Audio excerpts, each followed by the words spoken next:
بسم اللہ الرحمن الرحیم اللہم صلی وسلم مبارک علی سیدنا محمد رسول اللہ صلی اللہ علیہ وسلم واعتصموا بحبل اللہ جميعا ولا تفرقوا، اور اللہ کی رسی کو مضبوطی سے تھام لو اور تفرقے میں مت پڑو۔ سب سے پہلی بات، اس پارلیمان میں ہم جو لوگ بیٹھے ہیں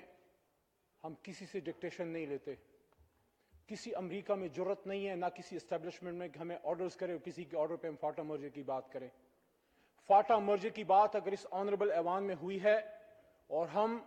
3 بڑی جماعتیں اس کو سپورٹ کرتی ہیں، پاکستان تحریک انصاف جس کی صوبے میں حکومت ہے پختونخوا میں، پاکستان پیپلز پارٹی جو 3-4 بار وزیر اعظم دے چکی ہے اس ملک کو اور آئین دے چکی ہے اس ملک کو، اور مسلم لیگ نواز بھی، ساتھ میں عوامی نیشنل پارٹی اس علاقے کی بڑی جماعت ہے، اور جماعت اسلامی بھی اس کو سپورٹ کرتی ہے۔ بات اب کیا ہے، میں آپ کو یہ بتانا چاہتا ہوں کہ فاٹا کے عوام کی دل کی خواہش ہے کہ وہ مرجر بھی ہو، اور جو پیکیجز حکومت نے ان کے ساتھ ایگری کیے ہیں آنریبل ممبرز کے ساتھ، وہ بھی مضبوطی سے اس پہ عمل ہو۔ دیکھیے بات ایسی ہے، میں کچھ عرصے پہلے ممند ایجنسی گیا اور ایک نوجوان میرے پاس آیا آنریبل اسپیکر صاحب، اور اس نے مجھے کہا آپ کشمیر کی بات کرتے ہیں، ہم آپ کے ساتھ ہیں کشمیر پہ، کشمیر تو ابھی پاکستان کا حصہ بنے گا، ہم تو پاکستان کا حصہ ہیں لیکن آپ ہمیں پاکستان کا حصہ کیوں نہیں سمجھتے؟ آپ ہمیں کیوں پاکستانی آئین نہیں دینا چاہتے؟ ہمیں یونیورسٹیاں چاہیے، ہمیں ایجوکیشن انسٹیٹیوٹس چاہیے، ہسپتال چاہیے، ہمیں روڈیں چاہیے، آپ ہمیں بلدیاتی نظام کیوں نہیں دیتے؟ آپ ہمیں صوبائی اسمبلی کا حصہ کیوں نہیں بناتے؟ میں لا اینڈ جسٹس کمیٹی کا ممبر ہوں اسپیکر صاحب،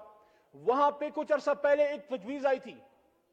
تجویز یہ تھی کہ ان کو ہائی کورٹ آف اسلام آباد دے دیں۔ اس کی میں نے مخالفت کی، پھر اس کی سپورٹ پیپلز پارٹی نے بھی کی، میری بات کی، نون نے بھی کی، جماعت اسلامی نے بھی کی، کہ پشاور ہائی کورٹ جو ہے وہ فاٹا کے عوام کے نزدیک ہے۔ اسلام آباد ہائی کورٹ یہاں 10,000 روپے میں جو کیس پشاور میں کوئی وکیل کرے گا ادھر 10 لاکھ لے گا۔ تو پھر حکومت نے ہماری بات سنی، جس کا میں شکریہ بھی ادا کرتا ہوں، ان کو پشاور ہائی کورٹ دیا۔ میں پرزور ڈیمانڈ کرتا ہوں، پاکستان تحریک انصاف مرجر چاہتی ہے فاٹا کے پختونخوا کے عوام کے ساتھ تاکہ ایک صوبہ بنے۔ پشاور ان کا ہزاروں سال سے دارالخلافے کی حیثیت رکھتا ہے، اور اگر آپ چاہتے ہیں کہ فاٹا میں دہشت گردی ختم ہو، اور اگر آپ چاہتے ہیں کہ وہ لوگ جو آج فاٹا کے عوام کی جنرل ایشوز کو اٹھا کے، ان کو ہیلتھ کے مسائل ہیں، لا اینڈ آرڈر کے مسائل ہیں، یہ لا اینڈ آرڈر فاٹا میں پاکستان فوج اور ہماری پیراملٹری کی اور فاٹا کی غیور پختونوں کی اور ان کی لیڈرشپ کی قربانیوں کے بعد بنا ہے۔ آپ کوئی بھی علاقہ ڈھونڈ لیں، وہاں پہ آپ کو کوئی ایسا گھر نہیں ملے گا جہاں شہادت نہیں آئی۔ تو میری درخواست ہے اور میں سربستہ ریکویسٹ کرتا ہوں مولانا فضل الرحمان صاحب سے بھی، جو بہت ہی میرے لیے ہم سب کے لیے قابل احترام ہے، اچکزئی صاحب سے بھی، صرف آپ دو اس کی مخالفت کر رہے ہیں۔ پاکستان کے لیے درخواست ہے کہ اس کو فاٹا کے عوام کی دل کی خواہش کے سامنے اپنے سیاسی جو آپ کی جو بھی عزائم ہے اس کو ایک سائڈ پہ کریں، پاکستان کی بات کریں۔ اور ایک اور چیز، یہ ایوان، اس ایوان نے یہ آئین بنایا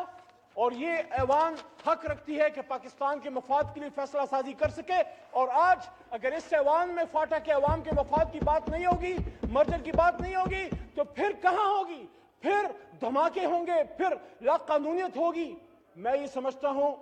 27 رمضان کو بننے والا ملک جو محمد رسول اللہ صلی اللہ علیہ وسلم کے منشا پہ بنا، جو لا الہ الا اللہ محمد رسول اللہ صلی اللہ علیہ وسلم پہ بنا، خدا کا واسطہ ہے آج اپنی سیاست کی نظر نہ کریں۔ ہم اس بات پہ اپنی حکومت کے ساتھ، مسلم لیگ نواز کے ساتھ تمام اپوزیشن کھڑی ہے، آپ قدم بڑھائیں، یہ صرف آپ کا نہیں ہم سب کا مشترکہ کریڈٹ ہے انشاءاللہ۔ جی بہت شکریہ جی جنرل طاہر عبد